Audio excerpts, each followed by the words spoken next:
नमस्कार, आप सभी का बहुत बहुत स्वागत है मिस्टीरियस एस्ट्रोलॉजी की एक और नए वीडियो में। आज की इस वीडियो में आपको यह बताने वाला हूं कि औरत की वह कौन सी 4 चीज़ें हैं जिनको बेशर्म होकर देख लेनी चाहिए। बहुत ही महत्वपूर्ण आज का यह वीडियो रहने वाला है, इसलिए इस वीडियो को अंत तक देखिएगा।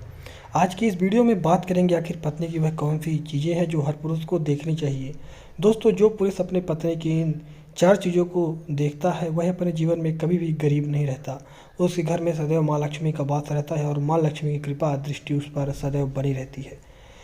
मित्रों, आज की वीडियो में बताएंगे कि आखिरकार वह कौन सी 4 चीज़ें हैं जो पुरुष को अपनी पत्नी की देखनी चाहिए। दोस्तों, उससे पहले आपसे निवेदन है कि चैनल पर आप पहली बार आ रहे हैं तो चैनल को सब्सक्राइब जरूर कर लें, क्योंकि ऐसे ही ज्ञानवर्धक और मोटिवेशनल वीडियो हम आपके लिए समय समय पर लाते रहते हैं और उनको वीडियो को बनाने में काफ़ी ज़्यादा परिश्रम हमें करनी पड़ती है, इसलिए इस चैनल को सब्सक्राइब जरूर करें। तो चलिए जानते हैं कि आखिर वह कौन सी चीज़ें हैं। लेकिन इससे पहले इसी से जुड़ी एक कहानी है, पहले आप उसको सुन लें। दोस्तों, एक बार की बात है, किसी गांव में एक आदमी रहता था। दोस्तों, वह अपनी पत्नी से बहुत परेशान था, क्योंकि उसकी पत्नी अपने पति से बात बात पर लड़ाई झगड़ा और घर में क्लेश करती थी। उसके घर में एकदम से कंगाली छा गई थी। ना खाने को था, ना पहनने को, और ना ही कुछ पहनने को था, और उनकी स्थिति बहुत ही ज़्यादा खराब हो गई थी। रोज रोज के इस कलेश से वह पुरुष अपनी पत्नी से परेशान हो गया था। एक दिन की बात है, वह आदमी अपने घर से सब कुछ छोड़ छाड़ कर जंगल की ओर निकल जाता है। जंगल जाते जाते उस आदमी की मुलाकात एक साधु से होती है। तब वह आदमी उस साधु के पास बैठ जाता है और उससे अपना दुख रोने लगता है। वह साधु उससे पूछता है कि पुत्र, आखिर तुम्हें क्या हुआ, तुम क्यों रो रहे हो। तब उस साधु को वह आदमी बताता है कि महाराज, मेरे घर में बहुत लड़ाई झगड़े होते हैं, बहुत कलेश होते हैं, ना खाने को है, ना पीने को, ना ही कुछ पहनने को, और मेरे 2 छोटे छोटे बच्चे भी हैं। मेरी पत्नी मेरी कोई बात नहीं मानती, बात बात पर मुझसे लड़ाई झगड़ा करती है, जिसकी वजह से मेरा एक छोटा सा बिजनेस था वह भी बंद हो चुका है, और अब हमारे घर में बिल्कुल कंगाली छा चुकी है,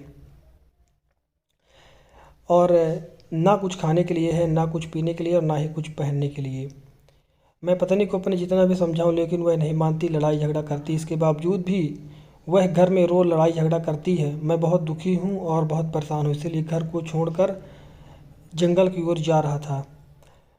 साधु महाराज बोलते हैं कि उस आदमी को कि तुम रो मत, मैं तुम्हें ऐसी 4 चीज़ें बताने जा रहा हूँ जो पुरुष अपने पत्नी कि यदि देखता है, यानी कि इन 4 चीज़ों को देखता है, तो वह पुरुष अपने जीवन में कभी भी गरीब नहीं रहता, और ना ही उसके घर में कभी लड़ाई झगड़ा होता है, और उससे बिजनेस में भी काफ़ी ज़्यादा तरक्की देखने को मिलती है। वह साधु महाराज उस आदमी को बताते हैं कि मैं तुम्हें जो बातें बताने जा रहा हूँ, 3 चीज़ों को गांठ बांध लेना। तब आदमी उस साधु महाराज की बात बहुत ध्यान से सुनने लगता है। साधु महाराज से बोलता है कि प्रभु, आप मुझे जल्द से जल्द बताइए वह कौन सी चीज़ें हैं जो हर पुरुष को अपने पत्नी की देखनी चाहिए। तब वह साधु महाराज उस आदमी को एक कहानी सुनाते हैं। तो चलिए दोस्तों, गुरु जी से ही जानते हैं उस कहानी के बारे में। इस कहानी के बारे में दोस्तों, किसी नगर में एक सेठ रहता था। उस सेठ का बहुत बड़ा व्यापार था।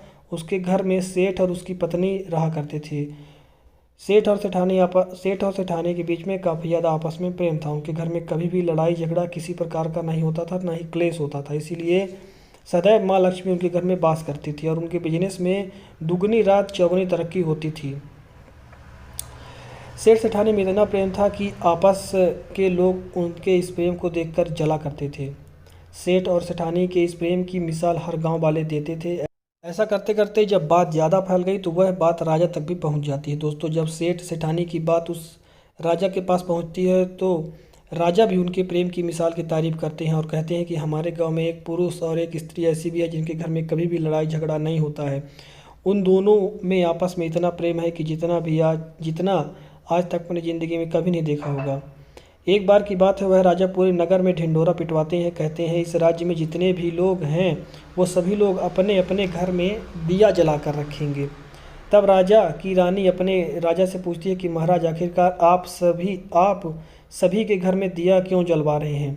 राजा रानी की बात सुनकर रानी को बोलता है कि दीपक प्रेम की निशानी होती है। जिसके घर में दीपक जलता है उसके घर में सदैव ही प्रेम बना रहता है, और चाहता हूँ कि जो प्रेम सेठ और सेठानी के बीच है वही प्रेम हमारे इस नगर में भी हो, हमारे इस राज्य में भी हो।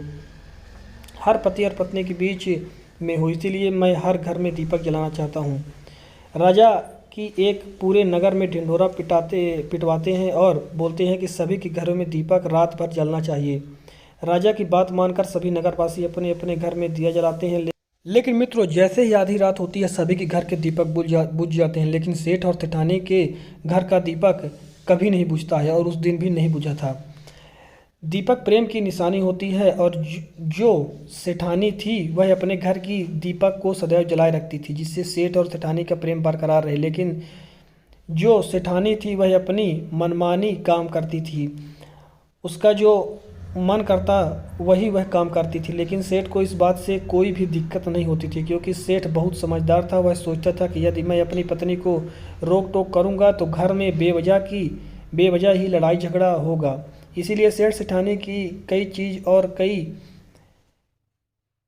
चीज़ों को अनदेखा कर देता था। वह सेठ इसलिए अनदेखा कर देता था ताकि पति और पत्नी के बीच अच्छा प्रेम व्यवहार बना रहे। एक दिन की बात है दोस्तों, राजा और रानी अपने छत के ऊपर खड़े होकर अपने नगर का नज़ारा देख रहे थे और वह राजा और रानी देखते हैं कि उनके पूरे राज्य में अंधेरा था, लेकिन सिर्फ एक सेठ और सेठानी का ही गांव में ऐसा घर था जिसमें दीपक जल रहा था। तब राजा रानी से बोलता है कि देखो सेठ और सेठानी में कितना प्रेम है। सभी के घरों का दीपक बुझ गया, लेकिन सेठ और सेठानी के घर का दीपक अभी भी जल रहा है। इसका मतलब यह है कि सेठ और सेठानी में बहुत ज़्यादा प्रेम है। तब रानी अपने राजा से बोलती है कि महाराज, सेठ और सेठानी में जो प्रेम है वो इसलिए है क्योंकि सेठानी समझदार है, इसीलिए सेठ के घर में प्रेम है। जब राजा रानी की बात सुनता है तब राजा बोलता है कि नहीं महारानी, यहाँ पर सेठ ज़्यादा समझदार है, इसीलिए उनके घर में कभी भी लड़ाई झगड़ा नहीं होता है।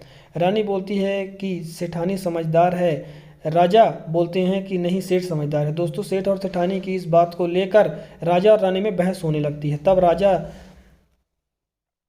राजा बोलते हैं कि देखो हमें बहस करने की ज़रूरत नहीं है, उन दोनों की परीक्षा ले लें, जो पास होगा वही समझदार होगा। राजा और रानी अपने बात से सहमत हो गए और उन दोनों की परीक्षा के लिए तैयार हो जाती हैं। जब राजा अपने महल में जाता है और अपनी दासी को बुलाता है और वह अपने दासी से बोलता है कि उस सेठ के पास जो प्रश्न मैं बोल रहा हूँ वो तुम उनसे पूछना, सेठ से बोलना। वह दासी बोलती है ठीक है महाराज। फिर वह दासी राजा की बात सुनकर सेठ के पास जाती है। उसी समय राजा अपनी पत्नी के साथ बाजार से लौटा हुआ होता है, अपने घर में आ जाता है। वह जो दासी जाती है वह बोलती है कि सेठ जी, मैं राजमहल से आई हूँ, राजा साहब ने मुझे भेजा है। बस सेठ बोलते हैं दासी को, बताइए मैं आपकी क्या सेवा कर सकता हूँ, आप बैठिए, मैं आपके लिए पानी लेकर आता हूँ। तब वह दासी सेठ से बोलती है नहीं, मैं राजा की दासी हूँ, बस आपके पास राजा के समाचार लेकर आई हूँ। सेठ बोलता है कि ठीक है दासी, आप मुझे बताएं राजा साहब ने क्या समाचार भेजा है। दोस्तों, तभी राजा के जो दास रहते हैं वह उस सेठ से कहते हैं कि राजा ने आपके लिए एक बहुत ही बड़ी आप पर कृपा बरसाई है। यदि आप अपने इस पत्नी को छोड़ देंगे तो राजा आपको बहुत ज़्यादा सोने जवाहरात के आभूषण और बहुत से स्वर्ण मुद्राएं भी देंगे और आपको एक अच्छे पद पर अपने राजनिवास में आपको नौकरी भी देंगे। लेकिन राजा इन सब सारी चीज़ों को ठुकरा देता है। तभी वहाँ से जो सैनिक आए हुए होते हैं, जो दास राजा के आए हुए होते हैं, वह वापस चले जाते हैं और राजा से सारी बातें बताते हैं। तो राजा और रानी में फिर से बहस हो जाती है कि ज़्यादा समझदार सेठ है, लेकिन फिर रानी कहती है कि ज़्यादा समझदार सेठानी है। तो जिस प्रकार राजा ने उसकी परीक्षा ली, रानी बोलती है कि अब मैं सेठानी की परीक्षा लूँगी। तो वह अपने 2 दासों को, यानी कि सेठानी भी अपने 2 दासों को सेठ सेठानी के यहाँ भेजती हैं। उस वक्त सेठ घर में नहीं होता है। इसी मौके का फ़ायदा उठाते हुए वह दास उनके अंदर घर में चले जाते हैं और उन्हें बताते हैं कि यदि आप सेठ को छोड़ देंगे, यानी अपने पति को छोड़ देंगी, तो आपको बहुत सारे स्वर्ण मुद्राएं दी जाएंगी और एक और चीज़, आपको इस राज्य का आधा हिस्सा पूरा आपके नाम कर दिया जाएगा। रानी ने थोड़ी देर सोचा और इस बात पर राजी हो गई। जैसे ही वह राजी हो गई तो उन्हें एक और शर्त मानने के लिए सैनिकों ने कहा कि आपको अपने पति की जान भी लेनी होगी, यानी कि उन्हें मारना भी होगा। रानी इस बात के लिए भी मान गई। तब सैनिकों ने बोला कि आप उन्हें मार देंगे, इस चीज़ का पता हमें कैसे चलेगा। तो उस सेठानी ने कहा कि जैसे ही मैं अपने पति को मार दूंगी तो मैं अपना दिया बुझा दूंगी, तो आप समझ जाइएगा कि हाँ, मैंने अपने पति को मार दिया।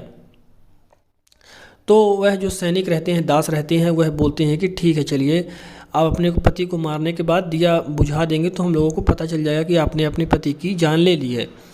इसके बाद वह जो दास रहते हैं, जो रानी ने भेजे थे, तो वह फिर राजमहल जाते हैं। राजमहल में वह सारी बातें रानी से बताते हैं। तब से रानी की स्त्रियों के प्रति नफरत और भी ज़्यादा बढ़ जाती है और स्त्री जात से नफरत होने लगती है। फिर राजा ने फैसला लिया, रानी ने सारी बातें राजा को बताई। राजा और रानी ने दोनों मिलकर फैसला लिया कि हमारे और आपके चक्कर में किसी की जान नहीं जानी चाहिए।